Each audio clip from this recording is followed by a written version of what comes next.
Senhores telespectadores, prestem atenção a esta cidade que fica por detrás de mim e que, portanto, está diante dos vossos olhos.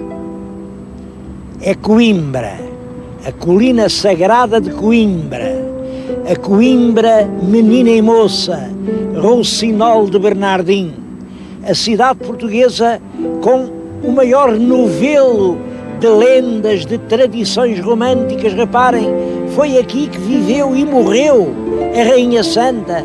Esta é que é a terra da Inês de Castro. Todo o drama da Leonor Teles também foi aqui que terminou. É a história de Camões e Violante, o retrato da Ricardina, olhem a Torre de Anto, com António Nobre. Tudo isso são histórias de Coimbra. Não conheço outro tesouro de lendas tão rico como este de Coimbra.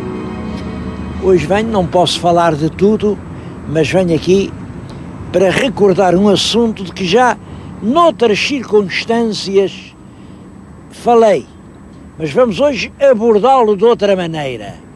Vamos falar da paixão e morte de Inês de Castro. No mês de janeiro do ano de 1355, Dona Inês de Castro, eu não sei se diga rainha se não, porque isso nunca foi tirado a limpo, foi degolada aqui na cidade de Coimbra. Eu digo degolada para não dizer assassinada ou executada, porque também não é claro se a morte de Inês é um crime e um excesso de poder, se é um ato de justiça exigido pelo conjunto da política nacional. Foi de qualquer maneira uma coisa que emocionou profundamente os portugueses. Já Camões falou nisso. Camões chamava-lhe o caso triste e digno da memória que do sepulcro os homens desenterra, que aconteceu à mísera e mesquinha que depois de ser morta foi rainha. Eu acho esta forma de dizer cheia de beleza. A memória que do sepulcro os homens desenterra é a lembrança que fica para sempre. Realmente, se Inês não tem morrido naquelas trágicas circunstâncias, quem é que hoje se lembrava de uma mulher bonita que foi amante de um príncipe?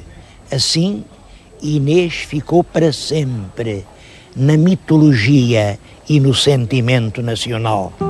Vim falar-lhes nisto aqui, diante da Sé Velha. Sé Velha já era velha quando Inês de Castro aqui passou. Certamente ela terá subido aqueles degraus, terá entrado naquele templo, terá ali rezado as suas orações. Bom, mas não foi ali que ela morreu. Eu vou levar os meus telespectadores justamente aos lugares que foram testemunhas desse caso triste e digno de memória.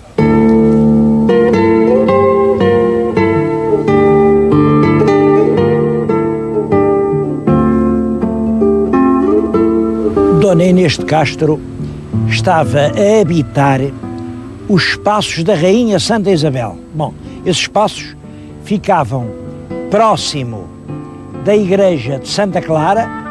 Depois a igreja tinha o convento. Fizeram ultimamente umas escavações em que apareceu toda a pedraria do convento. Esta é a igreja, este é o convento cujas pedras viram, e depois aqui era o paço da Rainha Santa Isabel, onde estava a viver Dona Inês de Castro. Eu penso que deste paço ainda há vestígios, estão além, e penso que tudo isto merecia realmente uma reabilitação histórica. Seria uma grande pena, se a expansão da cidade viesse apagar os últimos vestígios de um dos mais emocionantes dramas portugueses. Estou a pensar na cidade de Verona. Toda a cidade de Verona presta uma homenagem comovida às memórias de Romeu e Julieta, os amantes que nunca existiram senão na imaginação do Shakespeare.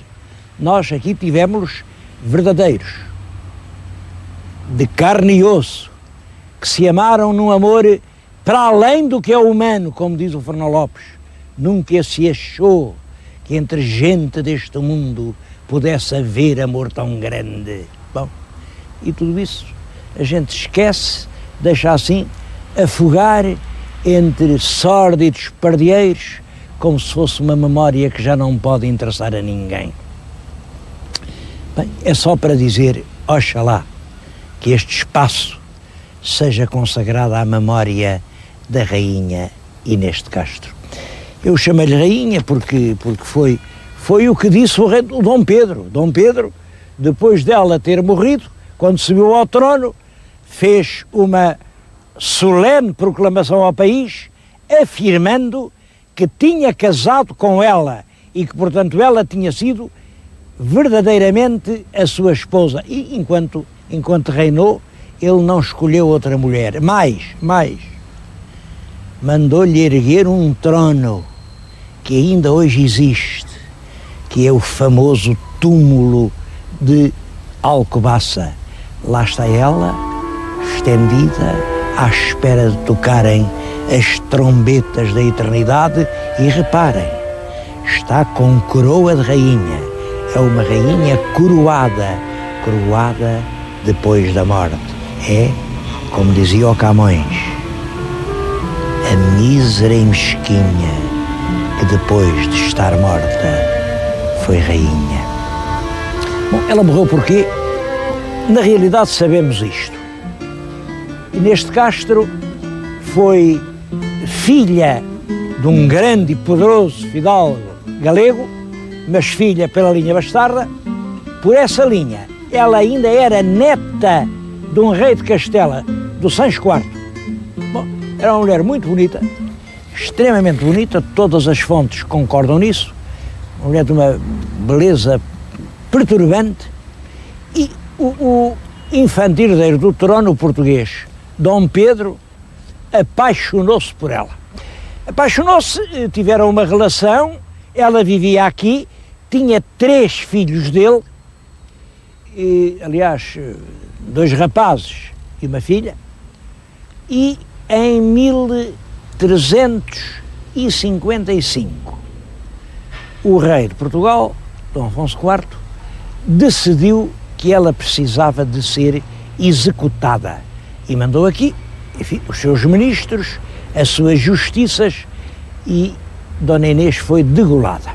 Foi exatamente nos passos da rainha, portanto, pode ser a 20, a 50 metros do lugar onde agora estou, mas sem dúvida nenhuma, foi aqui que correu o sangue de Inês de Castro.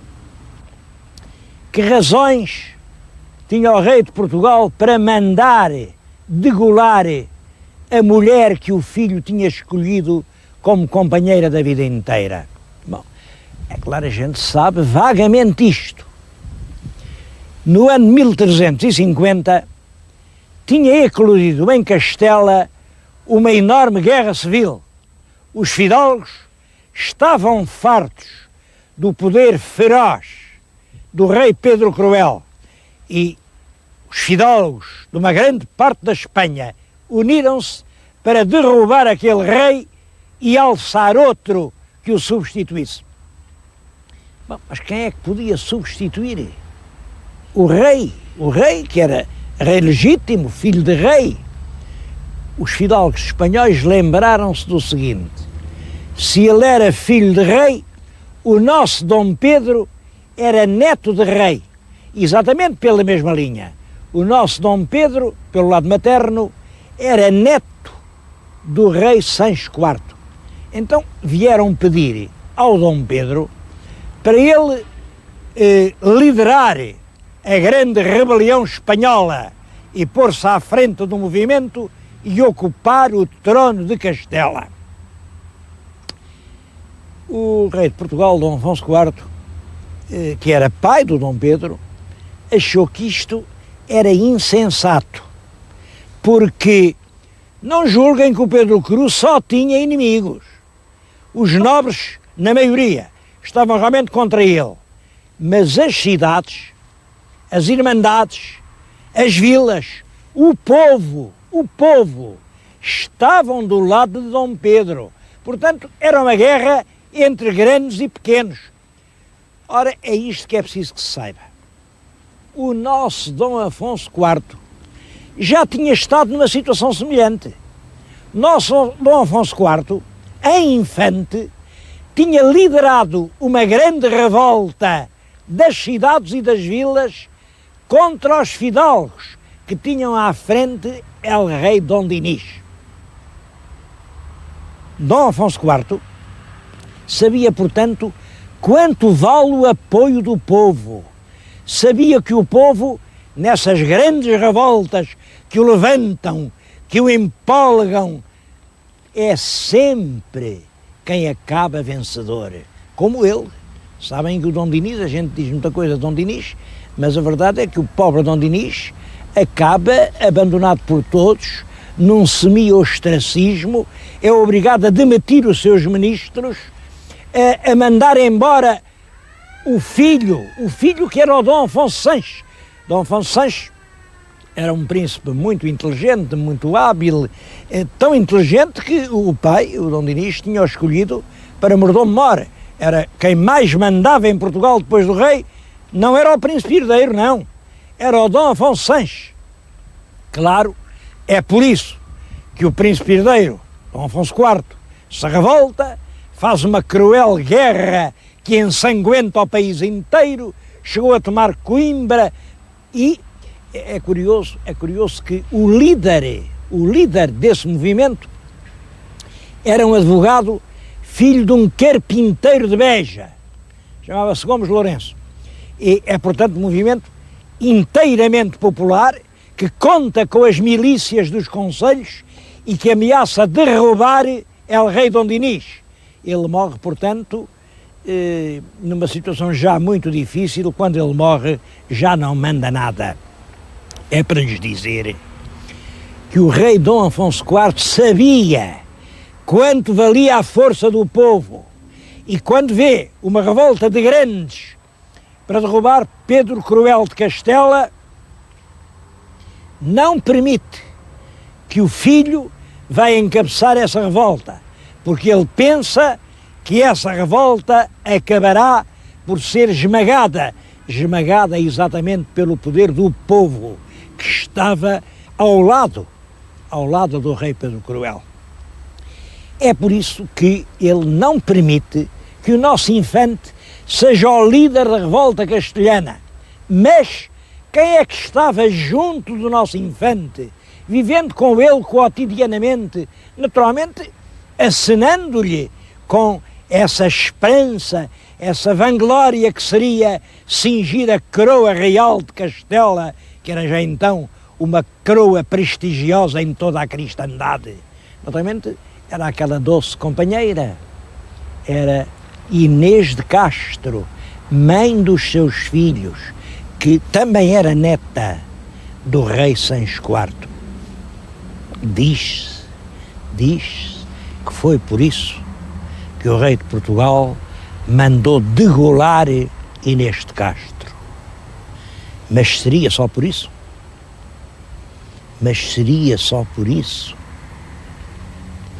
Há um outro aspecto da história que nós não podemos deixar ficar em claro. Não. Esta rainha Inês de Castro tinha sido criada de menina no Palácio de Albuquerque. E quem era o dono de Albuquerque, do palácio? Nem mais nem menos que aquele Dom Afonso Sanches, inimigo mortal de Afonso IV. Ele era também filho de Dom Dinis, portanto eles eram irmãos. Só que o Dom Dinis teve uns anos, enfim, de vida mais ou menos pacífica com a rainha Santa Isabel, mas ali depois de 1300 começa a ter muitas ligações fora de matrimónio, tem muitos filhos extraconjugais e um deles é esse valente e poderoso Conde Dom Afonso Sanches. É o Afonso Sanches quem lidera a guerra em defesa de Dom Dinis, a guerra que vem a perder. Quem ganha é realmente o Afonso IV. Por isso, o Afonso Sanches, inimigo mortal, inimigo que Afonso IV acusava de o ter querido matar, engendrou pantominas a dizer que o irmão o queria envenenar. Logo que Afonso IV sobe ao trono, Afonso Sanches é o obrigado a fugir de Portugal e foi-se instalar no Castelo de Albuquerque. Ora, era ele uma espécie de padrasto daquela menina tão bonita que lá vivia, que se chamava Inês de Castro. Diz o povo que ódio velho não cansa, e quando o nosso Dom Afonso IV encontra a linda Inês de Castro aqui, posta em sossego de seus anos colhendo o doce fruto, não lhe perdoa e dá ordem aos seus carrascos para a degolarem.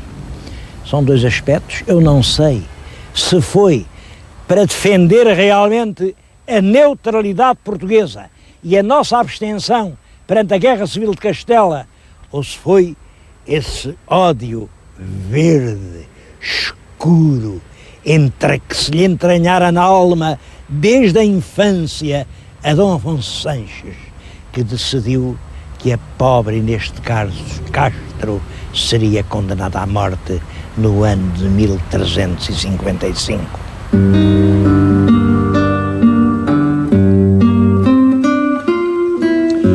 São duas hipóteses divergentes, como veem. Inês morreu vítima de uma razão de Estado, ou Inês morreu por causa do rancor pessoal do rei. Mas há uma terceira hipótese, a hipótese de Camões. Camões dedica imensa atenção a este dramático episódio. No canto terceiro dos Lusíadas, ele consagra a isto nem mais nem menos que 18 estrofes. É absolutamente excepcional essa atenção, porque nem a Batalha de Aljubarrota mereceu 18 estrofes. Para ele parece que o caso da morte de Inês de Castro dominava qualquer outro.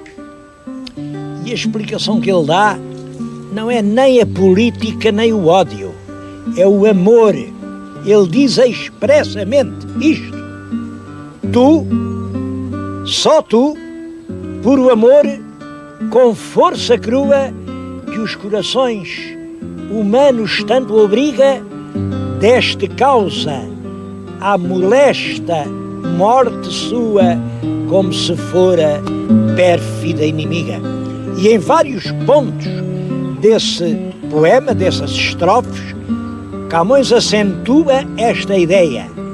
Inês morreu vítima do amor, porque não lhe permitiram que amasse plenamente o homem a quem dera o seu coração. E essas estrofes, vê-se perfeitamente que Camões estava empenhado daquilo. Ele não está a falar na morte de Inês como uma coisa antiga, passada, que pertence à história. Ele está ali a falar de algo que lhe faz doer as entranhas. Está a falar de algo que se passou com ele. E passou. Também Camões lamentava a morte de uma jovem a quem não foi dado amar a quem escolhera. Penso que é a sombra de Ninamene, a trágica lembrança da moça que morreu do mar e que, porque não lhe deram, a família não lhe deu o direito de amar a ele, Luís, o homem que escolhera. Penso que é isso o que explica o enternecimento e a impetuosidade dos versos que Camões consagra à morte de Inês de Castro. De qualquer maneira, esses versos têm emocionado pelo tempo fora muita gente, e eu estou aqui a falar junto de uma pedra, fonte das lágrimas, que tem escrito aqui uma das estrofes, realmente uma das estrofes finais, que é muito bonita, muito bonita. Diz isto: as filhas do Mondego a morte escura longo tempo chorando memoraram, e por memória eterna em fonte pura as lágrimas choradas transformaram. O nome lhe puseram, que ainda dura, dos amores de Inês que ali passaram. Vede que fresca fonte rega as flores, que lágrimas são a água e o nome amores. Bom, a pedra está aqui, é conhecida. O que é surpreendente é quem a mandou pôr aqui. Um general inglês. Um general que depois, enfim, conheceu realmente as culminâncias da glória, e foi o Duque de Wellington. Ele estava aqui em Coimbra durante a terceira invasão francesa, viveu aqui, viveu nesta casa de que lhes vou falar a seguir, e, emocionado com o episódio camoniano, mandou gravar esta pedra e colocá-la aqui junto da fonte das lágrimas. Já então havia a lenda que diz que se quem aqui vier num dia de sol e olhar com atenção, vê que as rochas têm uma coloração vermelha. Dizem que são as lágrimas que Inês chorou na hora em que a mataram e que, para a memória eterna, ficaram aqui no fundo destas águas. O que me impressiona é que foi preciso vir um general inglês para recordar aos portugueses este drama.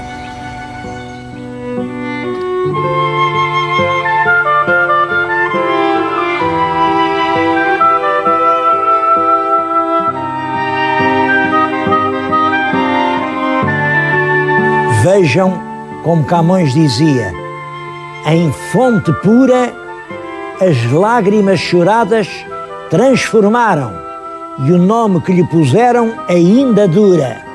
Quer dizer, Camões, isto no século XVI, porque isto é escrito provavelmente antes de 1570, Camões dizia: ainda dura o nome de fonte das lágrimas. Mas já era uma coisa muito antiga no tempo dele. Bom, estamos no fim do século XX e o nome continua a durar. É fonte das lágrimas que se chama aquilo, e vai lá muita gente, vão portugueses e vão estrangeiros. Por sinal que acontece isto: os estrangeiros vão, perguntam, querem ver a fonte de Inês e querem se informar sobre essa história dos amores do Pedro e da Inês. Para a maioria dos portugueses, nunca ouviram falar nisso. Bom, são coisas, claro, não os ensinam, eles não podem saber. Hoje, a Fonte dos Amores é um monumento de interesse regional, está muito valorizada. Há aqui um excelente hotel, um hotel onde, aliás, se presta o culto aos amores de Pedro e Inês. Bom, eu estou a desafiar os senhores telespectadores a virem à Fonte das Lágrimas e a pensarem qual das três ideias será a verdadeira. O que matou a Inês foi o ódio do rei, foi a razão do Estado, ou, como dizia o Camões, foi o puro amor. O senhor telespectador veja e decida.